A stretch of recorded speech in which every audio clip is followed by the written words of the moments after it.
Hello friends, ഇന്ന് ഞങ്ങളൊരു ചെറിയൊരു ട്രിപ്പിന് പോകുകയാണ്. നല്ലൊരു മഴയൊക്കെ കഴിഞ്ഞ് തോന്നുന്നു ഞങ്ങൾ ഇറങ്ങുകയാണ്. ഞാനും അച്ഛനും അമ്മയും എൻ്റെ അനിയനും പിന്നെ നമ്മുടെ ഋതുക്കുട്ടിയും ആയിട്ടാണ് ട്രിപ്പിന് പോകുന്നത്.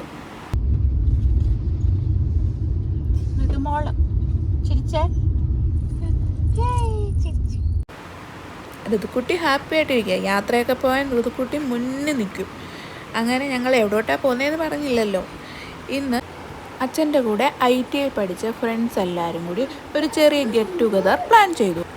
അതിനായി ഞങ്ങളിങ്ങനെ പൊയ്ക്കൊണ്ടിരിക്കുകയാണ്. എവിടേക്കാണെന്ന് ഞാൻ പറഞ്ഞിട്ടില്ല ഇതുവരെ.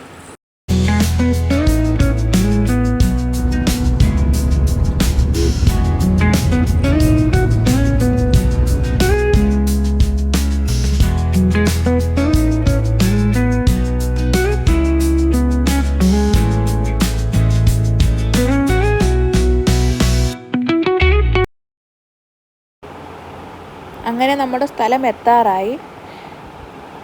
യാത്രയിൽ ഇടയ്ക്കിടയ്ക്ക് മഴയൊക്കെ ഉണ്ടായിരുന്നു. അങ്ങനെ കാഴ്ചകളൊക്കെ കണ്ടു നമ്മൾ നമ്മുടെ സ്പോട്ടിലെത്തുന്നു. അച്ഛൻ്റെ ബാക്കി ഫ്രണ്ട്സ് എല്ലാവരും ഈ സ്പോട്ടിൽ വന്ന് ഒത്തുകൂടിയിട്ടാണ് ഞങ്ങൾ ഗെറ്റ് ടുഗദർ പ്ലാൻ ചെയ്ത സ്പോട്ടിലേക്ക് പോകുന്നത്. നമ്മുടെ സ്പോട്ടിൽ എത്തിയിട്ടുണ്ട്. വേറെ എവിടെയുമല്ല, കൊല്ലം കാവനാട് കാസ്കോഡ് ഐലൻഡ്. നല്ല മനോഹരമായ വലിയ പള്ളി, ആളുകളൊക്കെ ഉണ്ട്. നല്ലൊരു മനോഹരമായ സ്പോട്ടാണ്.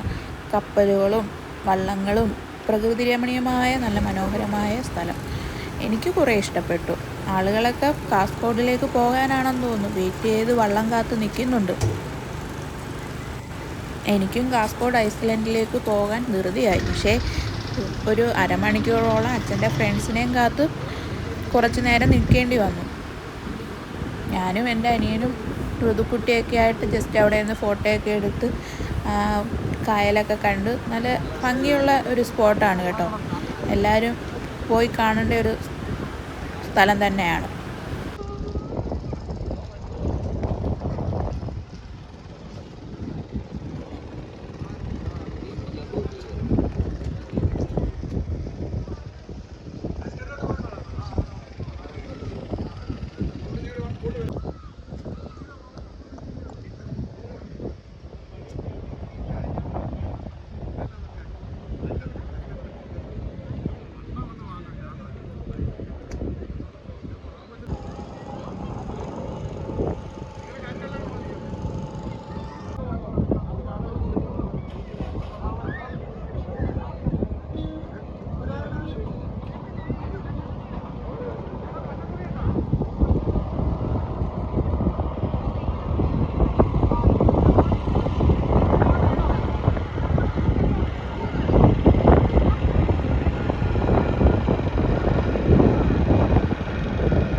ഋതുക്കുട്ടിക്ക് ഇതൊക്കെ കണ്ടപ്പോൾ ഭയങ്കര ഹാപ്പി ആയിരുന്നു. ഞങ്ങൾ പിന്നെ അവിടെ എല്ലാം നിന്നും എല്ലാ കാഴ്ചകളൊക്കെ കണ്ട് ഇങ്ങനെ എൻജോയ് ചെയ്ത് ഇങ്ങനെ നിൽക്കുമ്പോഴത്തേക്ക് അച്ഛൻ്റെ ബാക്കി ഫ്രണ്ട്സുകളെല്ലാം ഫാമിലിയൊക്കെ ആയിട്ട് ഓരോരുത്തർ വരാൻ തുടങ്ങി. അങ്ങനെ അച്ഛന് ഫ്രണ്ട്സിനെ കണ്ടപ്പോഴത്തേക്ക് ഭയങ്കര സന്തോഷമൊക്കെ ആയി.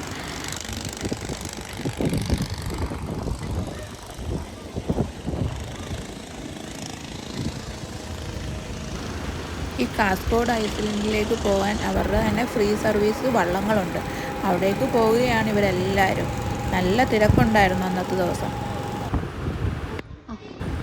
അങ്ങനെ എല്ലാവരും ഒത്തുകൂടി ഞങ്ങൾ വള്ളത്തിൽ കയറാൻ പോവുകയാണ്. വള്ളത്തിൽ കയറാൻ എൻ്റെ അമ്മയ്ക്ക് ഭയങ്കര പേടിയാണ്. പുള്ളിക്കാരി അതിനകത്തിരുന്ന് കരയും ബഹളമൊക്കെ ഉണ്ടാക്കിയൊക്കെ ചെയ്ത്. മിക്ക ആളുകൾക്കും ഭയങ്കര ടെൻഷനൊക്കെ ആയിരുന്നു വള്ളത്തിൽ പോകാൻ. അങ്ങനെ ഞങ്ങൾ പതുക്കെ വള്ളത്തിൽ കയറിയിരുന്നു യാത്ര തുടങ്ങി. ഇതിൻ്റെ ഫസ്റ്റ് ടൈമാണ് വള്ളത്തിൽ പോകുന്നത്.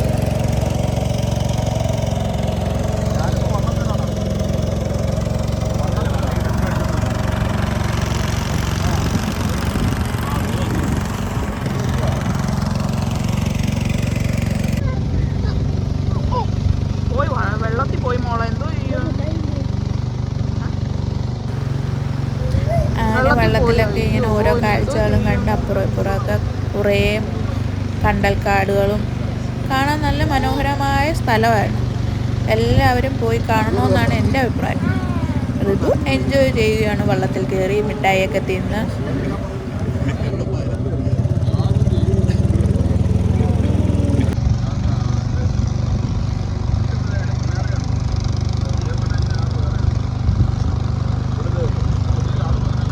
കാഴ്ചകളൊക്കെ ഉണ്ട് കുറേ കാണാനും. അതുപോലെ തന്നെ കുറേ റിസോർട്ടും ഉണ്ട് ഈ ഐലൻഡിൻ്റെ നടുക്ക് തന്നെ. പല പല റിസോർട്ടുകളുണ്ട്. നമ്മളിപ്പം പോകുന്നത് കാസ്കേഡ് ഐലൻഡിലേക്കാണ് പോകുന്നത്.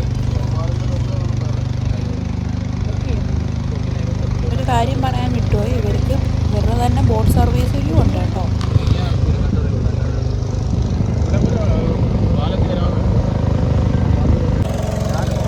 എല്ലാവരും പേടിച്ചിങ്ങനെ ഇരിക്കുകയാണ്. എൻ്റെ അമ്മയൊക്കെ ആണെങ്കിൽ എൻ്റെ അനിയനെ കെട്ടിപ്പിടിച്ചിരിക്കുകയാണ്.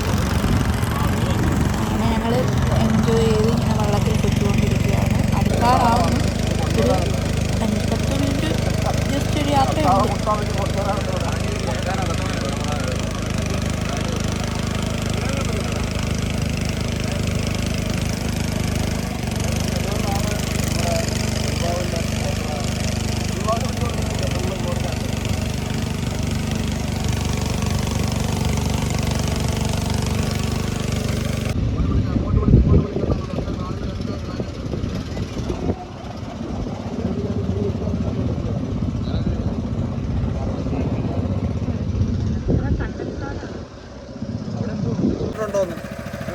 കുറെ അധികം ആൾക്കാർ വന്നിട്ടുണ്ടോ?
അങ്ങനെ ഞാനും ഞങ്ങളുടെ ഒരു കുട്ടിയും കാസ്കേഡ് ഐലൻഡിലേക്ക് എത്തിച്ചേർന്നിരിക്കുകയാണ്.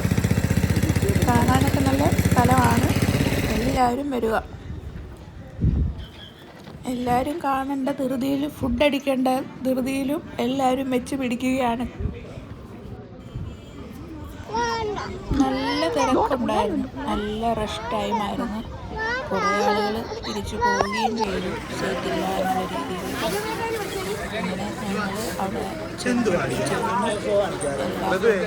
ഫാമിലിയൊക്കെ ആയിട്ട് എല്ലാവരും അങ്ങോട്ടൊക്കെ സംസാരിച്ച് നിൽക്കുകയാണ്. ബാക്കി നമുക്ക് അടുത്ത പാർട്ടിനകത്ത് കാണാം. ബാക്കി വിശേഷങ്ങളുമായിട്ട് നമുക്ക് അടുത്ത പാർട്ടിയിൽ കാണാം. ഓക്കെ ഗായ്.